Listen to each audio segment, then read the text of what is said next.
အားလုံးပဲမင်္ဂလာပါရှင်ဒီနေ့တော့ဘတ်ဂျက်အတွက်ပဲဖြစ်ဖြစ်ကျန်းမာရေးအတွက်ပဲဖြစ်ဖြစ်စီရှော့ပြီးတော့စားခြင်းတဲ့သူတွေအတွက်စီလေးနည်းနည်းလေးနဲ့အရန်ကိုအီးဆက်ပြီးတော့စားလို့ကောင်းနေတဲ့ခောက်ဆွဲကြော်လေးကြော်ပြပေးမှာမလို့အားလုံးပဲလိုက်ကြည့်ပေးကြပါအောင်နော်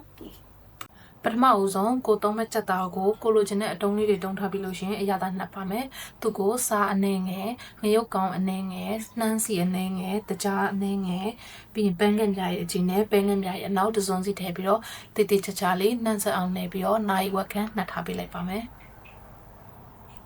ဒါကတော့ခောက်ဆွဲကြော်ထဲမှာသုံးမဲ့အသီးရွက်ကလေးတွေဖြစ်ပါတယ်။ကိုကြိုက်တဲ့အသီးရွက်ကိုသုံးလို့ရပါတယ်။ဒီမှာတော့ပဲသီးရယ်၊မုံလာဥနီရယ်၊မုံညင်းရယ်၊ဘေဘီကွန်လေးတွေရယ်ပြီးတော့ကော်ပီတုံးနဲ့မုံညင်းဖြူကိုသုံးထားပါတယ်။ဒါဆိုရင်တော့ခောက်ဆွဲစားပြီးကြော်လို့ရပါပြီနော်။ပထမဦးဆုံးဒဲပိုင်းလွတ်ထဲမှာစီကိုထမင်းစားစုံနဲ့2ဆွန်းခွဲစာလောက်ကိုထည့်ထားပါတယ်။စီပူလာပြီဆိုလို့ရှိရင်တော့ကြက်သွန်ဖြူထည့်ပြီးတော့အနံလေးမှုလာတဲ့အထိကြော်ပေးလိုက်ပါမယ်။ပြီးလို့ရှိရင်တော့နှက်ထားတဲ့ကြက်သားလေးတွေကိုထည့်ပြီးတဲ့အခါကျတော့ကြက်သားကြက်လာတဲ့အထိကြော်ပေးလိုက်ပါမယ်နော်။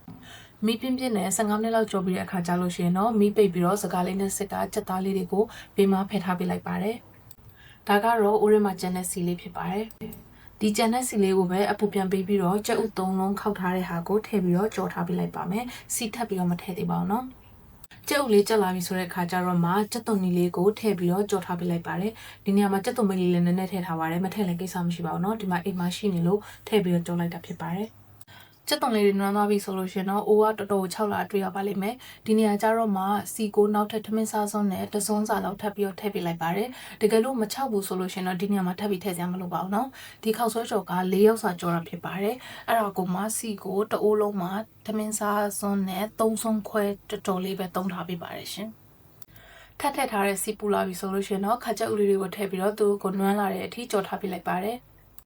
ပြီးလို့ရှိရင်တော့ baby corn နဲ့ ပဲတီနဲ့ကိုထည့်ပြီးကြော်ပေးလိုက်ပါတယ်။ကျန်တဲ့အရွက်တွေကတော့နောက်မှထည့်မယ်နော်။သူတို့ကကျတော့အချက်မြန်တဲ့အရွက်တွေမဟုတ်လို့ပါ။ပြီးရင်တော့အရသာအတွက်ဟင်းသီးဟင်းရွက်မှုရဲ့ခရူးစီရဲ့ကိုထည့်ထားပေးလိုက်ပါတယ်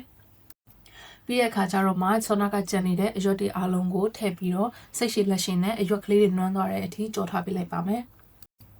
ကဲဒီလိုမျိုးအရွက်ကလေးတွေလည်းနွမ်းသွားပြီဆိုလို့ရှိရင်တော့ဈေးကနေဝယ်လာတဲ့ခောက်ဆွဲလေးကိုထည့်ပြီးတော့တေးသေးချာချာနှံ့ဆက်အောင်မှွေထားပေးလိုက်ပါမယ်။နှံ့သွားပြီဆိုတဲ့အခါကျတော့မှရေနွေးပွက်ပြီးသားအေးခံထားတာလေးကိုခောက်ဆွဲမြုပ်လိမြုပ်ခင်အချိန်အထိထည့်ပြီးတော့ဖုံးလေးအုပ်ကခဏမိနစ်အနည်းငယ်ထားလိုက်ပါမယ်။အခုဆိုရင်ထည့်ထားတဲ့ရေနွေးကလည်းပြန်ပြီးတော့ပွက်လာပြီပေါ့နော်ဒီနေရာမှာကြာချိန်ကတော့ကိုသုံးတဲ့ခောက်ဆွဲအမျိုးအစားပေါ်မှာမူတည်ပါတယ်ဒီရေတွေကိုခန်းသွားတဲ့အချိန်ထိဒီလိုလေးခဏခဏမှွေပြီးတော့တည်ထားပေးလိုက်မယ်တကယ်လို့ကိုယ်ခောက်ဆွဲရကိုယ့်ရဲ့လိုချင်တဲ့အနေထားအပြော့အမှာမရသေးဘူးဆိုလို့ရှိရင်လိုအပ်တဲ့ရေလေးကိုနည်းနည်းချင်းစီထည့်ပြီးတော့ကိုယ်လိုချင်တဲ့အနေထားရောက်တဲ့အထိကြော်သွားပေးလို့ရပါတယ်ဒီနေရာမှာရေနွေးအစားကြက်ပြုတ်ရေကိုအသုံးပြုလို့ရပါတယ်ရှင်